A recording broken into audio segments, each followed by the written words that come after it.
This is Coins Alert Channel, and these are some of the most important stories from Tuesday. It was a crazy day for the markets, but it was a great day for XRP in a basic sense. And to be honest, XRP was already going up before this news came out, despite what some news outlets like CoinDesk would have you believe. But here is what CoinDesk said. Ripple's CEO Garlinghouse says that the stablecoin has been approved by regulators, which causes XRP to rise by 10%. I'm going to tell you some details about this, which is one of those things. I can say this about a lot of things, which is why I find XRP so amazing. Most blockchains and cryptocurrencies don't do anything. These things aren't useful. They are just there. They are the subject of rumors. But this is one of those things that will help make sure that XRP and the XRP system will be around for years and decades to come. We're all getting the market stream. No doubt about it, XRP has been a winner for more than 10 years. The price of any cryptocurrency is set by speculators around the world who decide what makes sense and how these coins should be competing for place. It's all the knowledge that people have ever had. Forget about it. XRP has been chosen. It's a winner. I want to share something with you too. This story from Crypto Basic is missing important facts about XRP, and the CEO of Ripple is calling out 60 Minutes for it. I also have thoughts on this from lawyers John Deaton and Jeremy Hogan, who are both from the XRP group, but I want to be clear first before I go any further. There is no money history of any kind for me. I'm not giving you business advice. Also, you should never buy or sell something because of what I say, right? Aside from being a crypto enthusiast, I like making YouTube movies about crypto as a hobby. For fun. Okay, so this is the post that Ripple CEO Brad Garlinghouse made.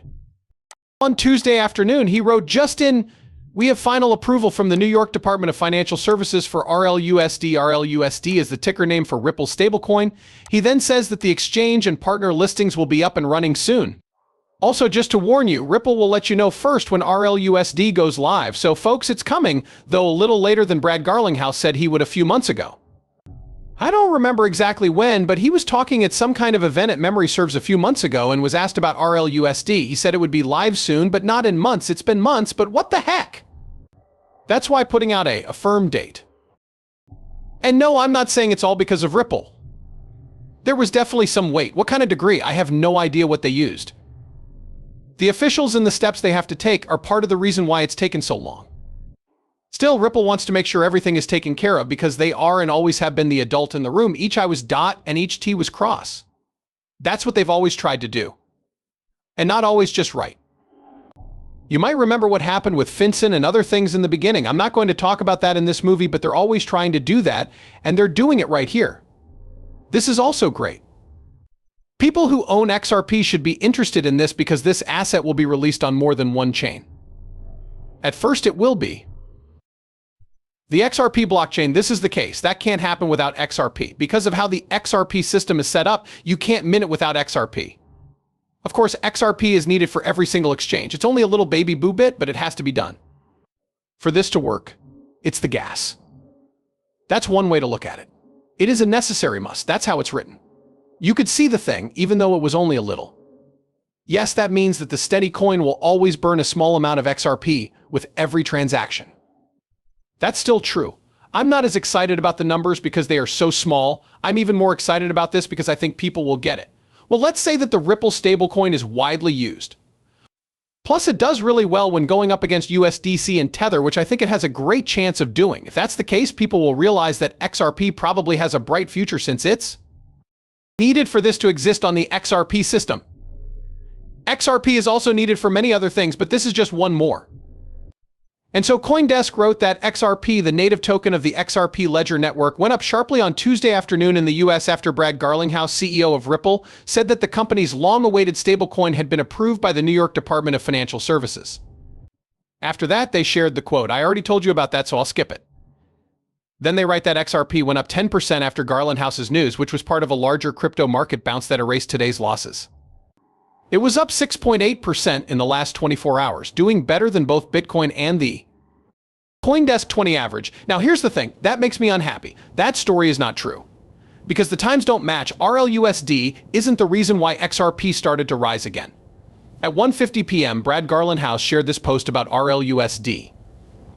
You can also check this out for yourself, but it was around 12, and this is Central Time, which is my time zone. It was around 12:10, 12:15, or somewhere in that range that XRP and the rest of the market, including Bitcoin, hit rock bottom. It then began to move upward. That means it's now summer, about an hour and a half later. So if you want to make an argument that helped it go up, you could say, I'm not convinced that's necessarily the case, which wouldn't hurt. It might have persuaded some others. Okay, that's great. In the past, Ripple's news has never moved the price of XRP in any way that could be seen, so I'm not sure about that. But either way, the time doesn't work for this because XRP was going up anyway. As I've been talking about in the last few videos, it was going in that direction and acting very impressively strongly. That being said, here's a post from chart researcher Credible Crypto who thinks he makes some pretty good points about the basics. I think a lot of this will matter in the years and decades to come, but it won't hurt in the short run. I'm going to say that. So after this news came out around 3 p.m., there will soon be a Ripple stablecoin on a market near you, Credible Crypto wrote on Tuesday. XRP was officially found not to be a security. Okay, I'll take a moment to say that did matter this cycle, that matter right now. And that matter all the time. Of course, that's the main one. To be honest, that's the big one. The next one is also important because it involves a case with the SEC. Okay, that's the cycle.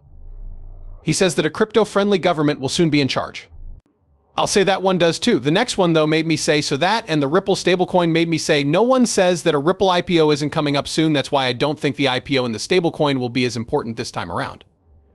These are my honest thoughts. You can disagree. I totally agree that the rest of it is important right now. But he says something cool about this in the end, and I won't be surprised if he's right. He says that this is the right time for XRP to hit 10. That would be more than $10, of course. He thinks it's most likely that XRP will go over $20. It's possible that it will happen, but I won't be shocked if it does. Okay, let's move on to the next part. Important facts about XRP are missing, and the CEO of Ripple calls out 60 minutes for it. I already made a movie about this yesterday, so I won't go over it all again. He was criticizing John Reed Stark, who used to work for the SEC. Brad Garlinghouse replied to John Reed Stark, and Stark replied back. That was the end of their conversation. There was more to say about this, and John Reed Stark did say it, but not to Brad. Garlinghouse. Oh my god, he did say a lot. Just so you know, it's unbelievable. Still, check this out. First, I'm going to show you an analysis from John Deaton that talks about this whole 60-minute interview with the braggart. I'm sure you all know about this, right? It aired on Sunday, and a lot of people have been talking about it for weeks. Brad Garlinghouse did a great job defending crypto in general, especially XRP and Ripple. On the other hand, they had John Reed Stark say a bunch of things that were flat-out lies about crypto in general, and 60 Minutes edited the show in a way that was misleading and didn't give their audience enough information. Undoubtedly, there was bias at work in trying to spread a bad story about crypto. Still, as I said yesterday, it's just my opinion, and I'm glad it's out there because it wasn't a full-on attack on XRP or crypto in general. They just didn't act like adults should have. They didn't do their job right, They didn't. But they still get the word out. They told a lot of people that XRP was up 300% who wouldn't have known about it otherwise. That's why people are smart. They can find out about things and then decide for themselves. Like, I heard a bad story about Ethereum in November 2017, and that scary story was that Ethereum has been hacked. Something I read said that, and that's what got me interested in crypto. That awful scary thing. So when people hear things that sound bad, they can look into them and decide for themselves what they mean. Even though it's clear that this is biased against crypto, I'd still say it's a net plus. They knew what they were doing. This is what John Deaton said about it. It's clear that Margaret Brennan, I'll be the woman on your screen for the next 60 minutes.